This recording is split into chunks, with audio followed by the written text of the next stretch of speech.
CMO ప్రక్షాళన, సెక్రటరీల పనితీరుపై మినిస్టర్ల అసంతృప్తట. So ముఖ్యమంత్రి ఆఫీస్ని ప్రక్షాళన చేయబోతున్నారట. ఫైల్స్ క్లియరెన్స్ లో జాప్యంపై ఆగ్రహం, తాజా పరిణామాలతో త్వరలో ట్రాన్స్ఫర్లు, కోడ్ ముగిసిన తర్వాత ఉత్తర్వులు, పాలనను గాడిలో పెట్టేలా సీఎం చర్యలు. సీఎంఓలోని కొందరు సెక్రటరీలు అత్యవసర ఫైళ్ల విషయంలో కూడా కావాలనే జాప్యం చేస్తున్నారని సీనియర్ మంత్రులు తీవ్ర అసంతృప్తితో ఉన్నారు. ఈ విషయాన్ని సీఎం దృష్టికి తీసుకెళ్లగా బదిలీలు చేపట్టేందుకు రేవంత్ రెడ్డి సిద్ధమైనట్టుగా సమాచారం. సరిగ్గా పనిచేయని ఆఫీసర్లను ఎన్నికల ఫలితాల అనంతరం తప్పించి సమర్థులను అపాయింట్ చేయాలని ప్లాన్ చేస్తున్నట్టుగా తెలిసింది. ఫిర్యాదులు ఎక్కువగా ఉన్న ఆఫీసర్లను తప్పించడమో లేకపోతే వారి వద్ద ఉన్న శాఖల్లో మార్పులు చేర్పులు చేసే అవకాశం ఉన్నట్టు సమాచారం అట. సో జూన్ ఫస్ట్ వీక్ లో భారీ ఎత్తున ఐఏఎస్ ఐపీఎస్ల బదిలీలు కూడా ఉండబోతున్నాయి. ఇప్పటి వరకు ఒక్క ప్రిన్సిపల్ సెక్రటరీని కూడా మార్చలేదు. సో వాళ్ళందరినీ వాళ్ళ ప్లేస్లో వేరే వాళ్ళని తీసుకొచ్చి ఈ అవినీతి ఆరోపణలు ఉన్న వాళ్ళని లూప్ లైన్లో వేసే అవకాశం కూడా లేకపోలేదు. ఎందుకంటే రేవంత్ రెడ్డి అధికారంలోకి వచ్చిన తర్వాత మొట్టమొదటగా పెద్ద ఎత్తున ఎదుర్కొన్న విమర్శ ఈ అవినీతి అధికారులని పక్కన పెట్టకపోవడం, వాళ్ళకి ఇంకా పదవులు ఇవ్వడం, వాళ్ళకి ఇంకా బాధ్యతలు అప్పగించడం. సో ఇంకా దాన్ని కంటిన్యూ చేస్తాడా ఏమైనా చేస్తాడా అనేది చూడాలి. ఏదో చేస్తాడని అంటున్నారు, మరి ఇది నిర్ణయం జరిగిన తర్వాతే మనం చెప్పగలం. సీఎంఓలో పనిచేసే అధికారులు వివిధ శాఖల సెక్రటరీలతో సమన్వయం చేసుకుంటూ సీఎంకు బ్యాక్ బోన్ గా వ్యవహరించాలి. ప్రభుత్వ ప్రాధాన్యతలకు అనుగుణంగా పాలనలో భాగస్వామ్యం కావాలి.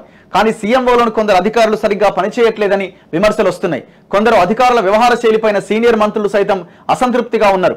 ఫోన్ చేసినా సరిగ్గా రెస్పాండ్ కావట్లేదని అసహనం వ్యక్తం చేస్తున్నారు. పార్లమెంట్ ఎన్నికల కోడ్ అమల్లోకి రాకముందు కొందరు సీఎం సెక్రటరీల అలసత్వం వల్ల పలు కీలకమైన ఫైళ్లకు గ్రీన్ సిగ్నల్ లభించలేదని ఆగ్రహంతో సదరు మంత్రులు ఉన్నట్టుగా తెలిసింది. ఈ విషయాన్ని సీఎం దృష్టికి తీసుకెళ్లడంతో సదరు ఆఫీసర్లపైన ఏం చర్యలు తీసుకుంటారో అనే ఆసక్తి నెలకొన్నది.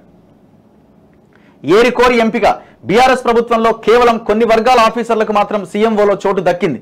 కానీ సీఎం రేవంత్ రెడ్డి మాత్రం తన ఆఫీసులో పనిచేసే సెక్రటరీల అపాయింట్మెంట్ విషయంలో సామాజిక న్యాయం పాటించేలా అన్ని వర్గాల ఆఫీసర్లకు ప్రయారిటీ ఇచ్చారు. కానీ కొందరు ఆఫీసర్ల పనితీరు సీఎంకు చెడ్డ పేరు తెచ్చే విధంగా ఉందనే విమర్శలు వస్తున్నాయి. అనవసర విషయాలను భూతద్దంలో చూస్తూ కాలయాపన చేస్తున్నారనే ఆరోపణలు ఉన్నాయట.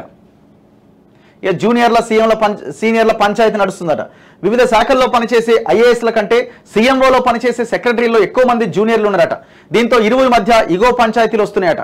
తమ వద్దకు వచ్చిన ఫైల్ పైన సీఎంతో సంతకం చేయించకుండా కొందరు సీఎంఓ సెక్రటరీలు కొర్రీలు వేస్తున్నారనే ఆరోపణలు ఉన్నాయట. సరైన అవగాహన లేకపోవడం వల్లే సదరు సెక్రటరీలు ఇలా వ్యవహరిస్తున్నారని సీనియర్ ఐఏఎస్లు చెబుతున్నారు.